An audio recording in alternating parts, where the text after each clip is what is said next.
வணக்கம் நண்பர்களே. நினைத்தாலே முக்தியை தரக்கூடிய திருவண்ணாமலைய நம்ம கிரிவலம் வரையில 8 திசையிலையும் 8 லிங்கங்களை பிரதிஷ்டை பண்ணியிருக்காங்க. அந்த 8 லிங்கங்களையும் அஷ்டலிங்கங்கள் அப்படின்னு அழைக்கிறாங்க. நம்ம இந்த வீடியோல அஷ்டலிங்கங்களோட சிறப்புகளையும் நம்ம அஷ்டலிங்கங்களை வணங்குவதால நம்மளுக்கு என்னென்ன பலன்கள் கிடைக்கும் அப்படிங்கிறதையும் பார்க்கலாம். நம்ம ராசி மண்டலத்துல உள்ள 12 ராசிக்காரர்களும் எந்த ராசிக்காரர்கள் எந்த லிங்கத்தை வணங்கினா கூடுதல் சிறப்பை பெறுவாங்க அப்படிங்கிறதையும் இந்த வீடியோல பார்ப்போம். அஷ்டலிங்கங்கள்ல முதலாவதா இருக்கக்கூடியது இந்திரலிங்கம். கிழக்கு திசையில இருக்கு. தேவர்களோட தலைவனாகிய இந்திரன் வந்து வழிபட்டதுனால இந்த லிங்கத்துக்கு இந்திரலிங்கம் அப்படின்னு பெயர் வந்துருச்சு. கிழக்கு திசையில இருக்கக்கூடிய இந்த இந்திரலிங்கம் சூரியன் மற்றும் சுக்கிரனோட ஆட்சி பலம் பெற்றது. ரிஷபம் மற்றும் துலா ராசிக்காரங்களுக்கு உரிய லிங்கம் இந்த இந்திரலிங்கம். இந்திரலிங்கத்தை நம்ம வணங்குறதுனால நம்மளுக்கு நீண்ட ஆயுளும் பெரும் செல்வமும் ராஜபோகமும் கிடைக்கும். கிரிவல பாதையில 2வதா இருக்கக்கூடிய லிங்கம் அக்னி லிங்கம். இந்த அக்னி லிங்கம் மட்டும்தான் கிரிவல பாதையில வலது பக்கம் இருக்கக்கூடிய லிங்கம், அதாவது மலையை ஒட்டி இருக்கக்கூடிய லிங்கம். பரம்பொருளான சிவபெருமான் இந்த இடத்துல சந்திர பகவானுக்கு ஜோதி வடிவுல காட்சி கொடுத்திருக்காரு. சந்திரனோட ஆட்சி பெற்ற இந்த அக்னி லிங்கத்தை நம்ம வணங்கினோம்னா நம்மளுக்கு மன சஞ்சலங்கள் நீங்கி மனம் தெளிவு பெறும். குழப்பமான மனநிலையில இருக்கக்கூடிய பக்தர்கள் இங்க வந்து இந்த அக்னி லிங்கத்தை வழிபடலாம். சிம்ம ராசிக்காரர்களுக்கு உரிய லிங்கம் இந்த அக்னி லிங்கம். சிம்ம ராசி அன்பர்கள் இங்க வந்து அக்னி லிங்கத்தை வணங்கி பயன்பெறலாம். அஷ்டலிங்கங்கள்ல 3வதாக இருக்கக்கூடிய லிங்கம் யமலிங்கம். இந்த யமலிங்க கோயில்ல சிவபெருமான் யமதர்மனுக்கு தாமரை மலர்ல லிங்க வடிவுல காட்சி கொடுத்த இடம் தான் இந்த யமலிங்க கோயில். தெற்கு திசையில இருக்கக்கூடிய இந்த யமலிங்கத்தை வழிபடுறவங்களுக்கு ஆயுள் விருத்தி அடையும், பணப்புழக்கம் அதிகமாகும்.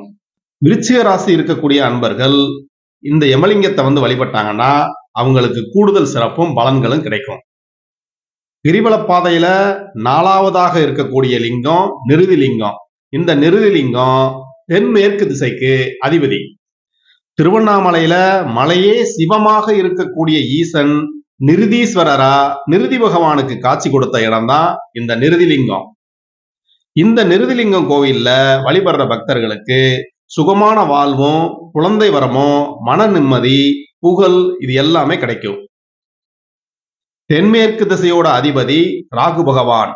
அதனால நிருதிலிங்கத்தை வழிபடுறவங்க ராகு பகவானோட அருளை பரிபூரணமா பெறலாம்.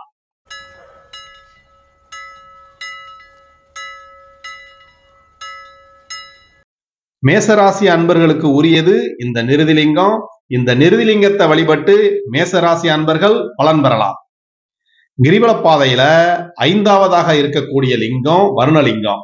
இந்த வருணலிங்கம் மேற்கு திசையில அமைஞ்சிருக்கு. சிவபெருமான் வருண பகவானுக்கு நீர் வடிவுல லிங்கமா தரிசனம் கொடுத்த இடம் தான் இந்த வருணலிங்கம் கோவில். நவகிரகங்கள்ல சனி பகவான் தான் மேற்கு திசையோட அதிபதி. வருணலிங்கத்தை நம்ம வழிபட்டோம்னா சனி பகவானோட அருள் நம்மளுக்கு பரிபூர்ணமா கிடைக்கும். வருணலிங்கத்தை வழிபடக்கூடிய அன்பர்களுக்கு புகழ் கிடைக்கும், தீராத வினைகள் தீரும். மகரம் மற்றும் கும்பராசி அன்பர்களுக்கு உரிய லிங்கம் வருணலிங்கம். இந்த 2 ராசி அன்பர்களும் இங்க வந்து வருணலிங்கத்தை வழிபட்டு பயன்பெறுங்க.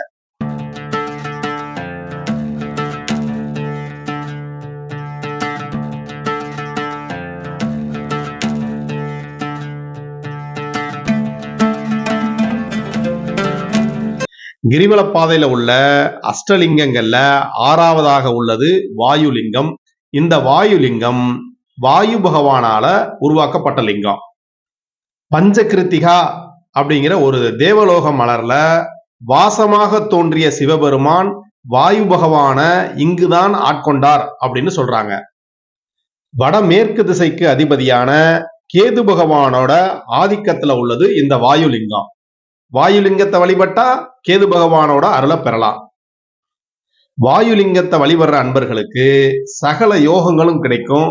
எதிரிகள் தொல்லையிலிருந்து நம்ம விடுபடலாம். கண் திருஷ்டி நம்மள்ட்ட இருந்து விலகிறோம். பெண்களுக்கு நல்வழி பிறக்கும் இந்த வாயுலிங்கத்தோட வழிபாடு. கடகராசி அன்பர்களுக்கு உரிய லிங்கம் இந்த வாயுலிங்கம். கடகராசி அன்பர்கள் வாயுலிங்கத்தை வணங்கி பயன்பெறுங்க. நண்பர்களே, அஷ்டலிங்கங்கள்ல 7வதாக இருக்கக்கூடியது குபேரலிங்கம். இந்த குபேரலிங்கம் கோயில்ல எப்பவுமே கூட்டம் இருந்துகிட்டே இருக்கும். செல்வங்களை இழந்த குபேரன் அண்ணாமலையாரை வணங்கி இழந்த செல்வங்களை திரும்ப பெறாரு. குபேரனால பிரதிஷ்டை பண்ணி வணங்கி வரப்பட்ட லிங்கம் தான் இந்த குபேரலிங்கம். இங்க குபேரலிங்கத்தை வழிபடக்கூடிய பக்தர்களுக்கு குபேர யோகம் கிடைக்கும், மன அமைதி கிடைக்கும். வடக்கு திசைக்கு அதிபதியான குரு பகவான் இந்த கோயில்ல ஆட்சி பலம் பெற்று இருக்காரு. அதனால குரு பகவானோட அருளும் கிடைக்கும்.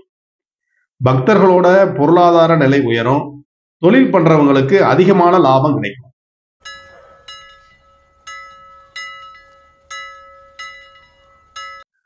தனுசு ராசி, மீன ராசி நண்பர்களுக்கு உரிய லிங்கம் இந்த குபேரலிங்கம். இந்த 2 ராசி அன்பர்களும் குபேரலிங்கத்தை வழிபட்டு வாழ்க்கையில வளம் பெறுங்க.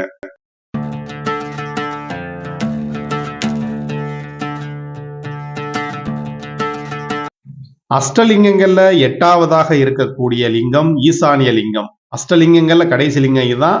நந்தி தேவர் வணங்கிய லிங்கம் இது. ஈசனை தவிர அனைத்துமே நிலையற்றது என்பதை நம்மளுக்கு உணர்த்தக்கூடிய லிங்கம் தான் இந்த ஈசானிய லிங்கம். இந்த ஈசானிய லிங்கத்தை வழிபடுறதுனால நம்மளுக்கு ஞானம் கிடைக்கும். வடகிழக்கு திசைக்கு அதிபதியான புதன் இங்க ஆட்சி பலம் பெற்றிருக்காரு. அதனால நம்ம ஈசானிய லிங்கத்தை வழிபடுறதுனால மனம் ஒருநிலைப்படும். கல்வி ஞானம் நம்மளுக்கு கிடைக்கும். அனைத்து கலைகள்லையும் சிறந்து விளங்குவோம். மிதுனம் மற்றும் கன்னிராசி அன்பர்களுக்கு உரிய லிங்கம் இந்த ஈசானிய லிங்கம். அதனால கிரிவலம் வரையில மறந்துடாம மிதுன ராசிக்காரங்களும் கன்னி ராசிக்காரங்களும் ஈசானிய லிங்கத்தை வழிபட்டு பலன் பெறுங்க. திருவண்ணாமலையில கிரிவலம் வர்ற பக்தர்கள் 3 மணி நேரத்துல முடிக்கிறேன், 3.5 மணி நேரத்துல முடிக்கிறேன் அப்படின்னு சொல்லி வேக வேகமா கிரிவலத்தை முடிக்கிறாங்க. குறைந்தபட்சம் அஷ்டலிங்கங்கள்ல அவங்க ராசிக்கு எந்த லிங்கமோ அந்த லிங்க கோயில்ல மட்டுமாவது நின்று கொஞ்ச நேரம் வழிபட்டுட்டு அதுக்கப்புறம் கிரிவலத்தை முடிக்கணும் அப்படிங்கிறது என்னோட தாழ்மையான கருத்து. நண்பர்களே, திருவண்ணாமலை கிரிவல பாதையில உள்ள அஷ்டலிங்கங்களையும் அந்த அஷ்டலிங்கங்களோட சிறப்புகளை பத்தி பார்த்தோம் இந்த வீடியோல. ராசி மண்டலத்துல உள்ள 12 ராசிகளுக்கும் உரிய அஷ்டலிங்கம் எது அப்படிங்கிறதையும் பார்த்தோம். எந்த ராசிக்காரங்க எந்த லிங்கத்தை வணங்கலாம், கூடுதல் சிறப்பு அப்படிங்கிறதையும் பார்த்தோம். இந்த வீடியோ எல்லோருக்கும் பயனுள்ளதா இருக்கும்.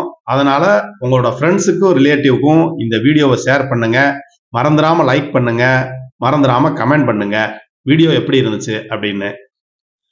வீடியோவை முழுமையா கண்டுகளித்த அனைத்து நல்ல உள்ளங்களுக்கும் நன்றியை தெரிவிச்சுக்கிறேன் நண்பர்களே. நன்றி நண்பர்களே.